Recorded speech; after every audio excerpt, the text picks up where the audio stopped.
যশোরে বিরল প্রজাতির একটি বিদেশি পাখি উদ্ধার করেছে গ্রিন ওয়ার্ল্ড এনভায়রনমেন্ট নামের একটি স্বেচ্ছাসেবী সংগঠন।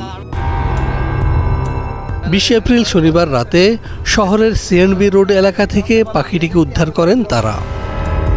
পরদিন দুপুরে পাখিটিকে হস্তান্তর করা হয়েছে জেলা বন সংরক্ষকের কাছে। গতকাল রাতে আমরা সংবাদ পেয়ে এটি উদ্ধার করি কারবালা অঞ্চল থেকে আমাদের স্বেচ্ছাসেবকদের সহ, এবং সেটি বিরল প্রজাতির পাখি বিধায় আমাদেরকে জীববৈচিত্র্য রক্ষায় পাখিকে বাঁচাতে হবে। শনিবার রাতে শহরের সিএনবি রোডে সড়ক ও জনপথ বিভাগের কোয়ার্টারের তৌফিক হাসান নামের এক ব্যক্তির বাড়ির আঙিনা থেকে পাখিটিকে উদ্ধার করা হয়েছে বলে জানান গ্রিন ওয়ার্ল্ড এনভায়রনমেন্টের নির্বাহী পরিচালক আশিক মাহমুদ সবুজ। এটাকে আমরা বলি ফিজেন্ট। এটা তিতির, ময়ূর, কোয়েল এদেরই একটা স্বগোত্রীয় জাত। এশিয়া মহাদেশের 20 থেকে 30 রকমের জাত আছে। আমরা যেটা জানি যে এই পাখিটা বন্য, এবং অনেকে কিন্তু এটা চোরাই পথে নিয়ে এসে বাংলাদেশের ধনিক শ্রেণীর লোকেরা এরা পোষে। সাধারণত দক্ষিণ এশিয়ার মধ্যে নেপাল, জাপান ও মিয়ানমারে দেখা যায় এই পাখি। পাখিটির বৈজ্ঞানিক নাম ফ্রেজিলাস কনসিকাস। বন বিভাগের অনুমতি ছাড়া এসব পাখি দেশে আনা যায় না এবং বন অধিদপ্তর ও বিশেষজ্ঞদের সাথে কথা বলে পাখিটি সংরক্ষণ করা হবে বলে জানান যশোর সংরক্ষিত বন সংরক্ষক ASM জহিরুদ্দিন আকন।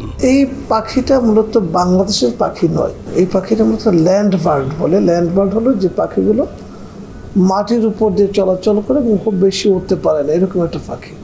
এই পাখিটার আবাসস্থল মূলত নেপালে কিছু আছে এবং জাপান, এই দক্ষিণ এশিয়ার ভিতরে নেপাল, জাপান এবং মায়ানমারে কিছু এই পাখিগুলো দেখা যায়।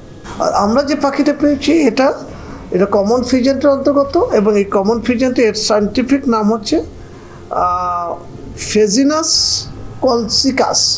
তো মূলত এই পাখিটা বাইরের দেশের পাখি, আর বাইরের দেশের পাখিগুলোকে বাংলাদেশে তখনই আমরা অনুমতি দেবে সাইট্রাসের অন্তর্ভুক্ত করি। তো আমরা এটা সাইট্রাসের অন্তর্ভুক্ত একটা পাখি। এই পাখিটাকে মূলত আমরা প্রকৃতিতে ছেড়ে দিতে পারি না।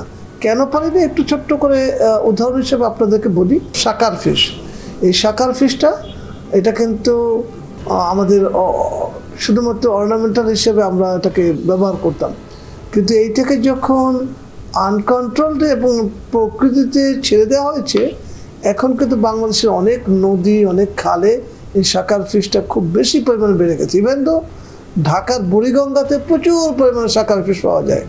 এটা অত্যন্ত প্রকৃতির জন্য, আমাদের দেশের প্রকৃতির জন্য ক্ষতিকারক। এই জন্য এই সাইট্রাসের যেটা অননুমোদিত সেগুলোকে প্রকৃতি ছেড়ে দেওয়া যাবে না। আমরা ধন্যবাদ জানাই গ্রিন ওয়ার্ল্ড ফাউন্ডেশনকে এবং তার সকল কর্মী বাহিনীকে যারা এই কাজগুলো করছেন।